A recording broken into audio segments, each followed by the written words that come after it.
Meus pais me convidaram para uma reunião familiar apenas para me informar que deixaram tudo para meus irmãos no testamento, então parei de pagar as contas deles. Mas 2 semanas depois, minha mãe me lembrou que o pagamento da hipoteca estava prestes a vencer. Nos últimos 4 anos, trabalhei como gerente sênior de projetos em uma construtora. Ao contrário de muitos colegas, que frequentemente reclamam de horários exigentes e clientes difíceis, próspero sob pressão. Há algo incrivelmente satisfatório em supervisionar um projeto desde sua concepção até a conclusão, dos planos à grande inauguração. O apartamento onde moro não é enorme, mas é meu, ou pelo menos será, assim que terminar de pagar a hipoteca. A vista da varanda dá para o rio e, em dias claros, é possível ver as montanhas ao longe.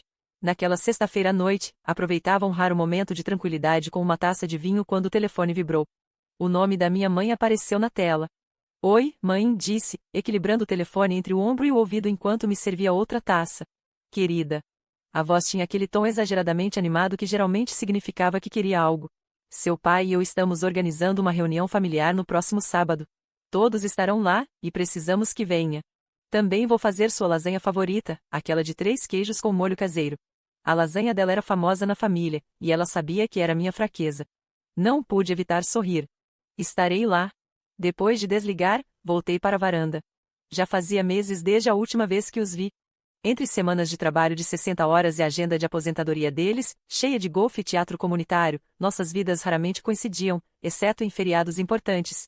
Ver meus irmãos mais novos seria interessante.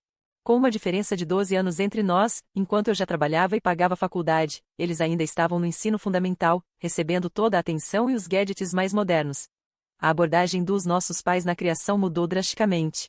Comigo, era sobre responsabilidade, economizar dinheiro e aprender a ser independente. Aos 12 anos, já lavava minha própria roupa. Aos 14, tornei-me a babá oficial sempre que precisavam sair à noite. Enquanto isso, os mais novos cresceram com muito menos regras e muito mais mimos. Quando me mudei aos 18, ainda eram colocados para dormir à noite. Agora, com 24 anos, ambos moravam em apartamentos que nossos pais ajudavam a pagar enquanto se descobriam. Um mudou de carreira 3 vezes antes de decidir por comunicação, e o outro estava desempregado depois de sair de um trabalho porque o chefe era totalmente tóxico. No sábado seguinte, cheguei à entrada da casa exatamente às 16 horas. Os carros dos meus irmãos já estavam estacionados lá fora. Ótimo! Eu era a última a chegar, o que provavelmente significava que já tinham falado sobre mim. Ao me aproximar da porta, ouvi risadas vindas do interior. Elas pararam abruptamente quando toquei a campainha. Minha mãe abriu a porta. Ela usava um avental e tinha um sorriso tenso.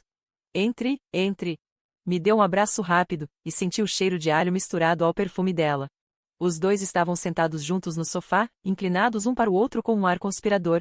Quando entrei, ergueram os olhos ao mesmo tempo com expressões de falsa indiferença. Oi, disse uma, enrolando uma mecha do cabelo no dedo. Belo traje. Veio do trabalho? Era sábado, mas não me dei ao trabalho de corrigir. Oi? Acenei para o outro, que respondeu com um leve aceno de cabeça.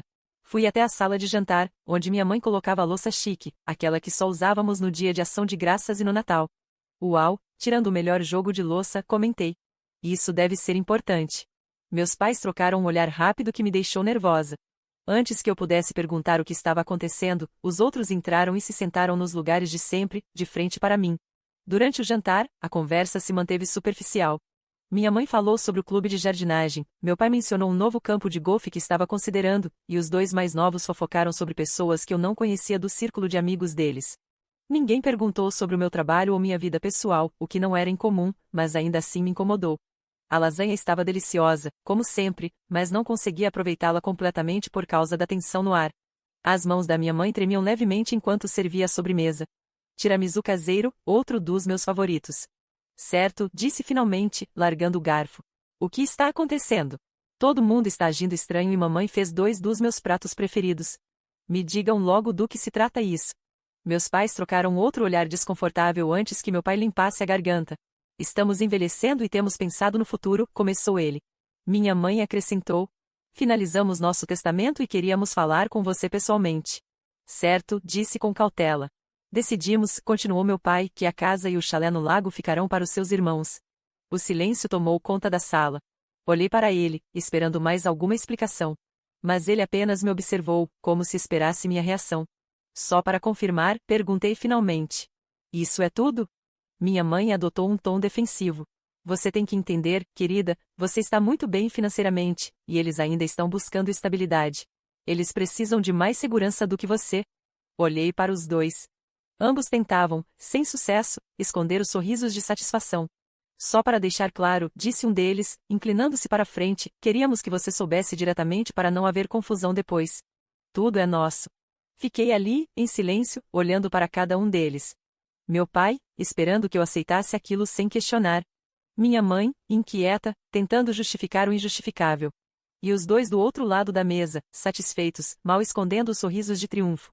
Minha cabeça latejava.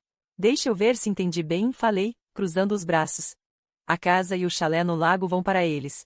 Vocês decidiram que eu não precisava de nada porque, segundo vocês, estou bem financeiramente. Minha mãe abriu a boca para responder, mas levantei a mão, interrompendo. Não, espera. Eu só quero entender o raciocínio. Eles estão ganhando tudo porque são incompetentes? Os sorrisos dos dois desapareceram instantaneamente. Isso não é justo, resmungou um deles. Não é nossa culpa se você virou uma workaholic obcecada por dinheiro.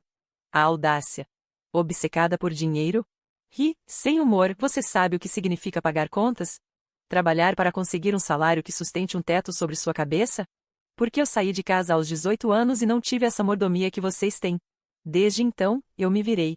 Nunca tive ninguém pagando as minhas despesas, nunca tive ninguém cobrindo meus erros. E o que isso tem a ver? O outro interrompeu. Você sempre quis essa vida. Quis?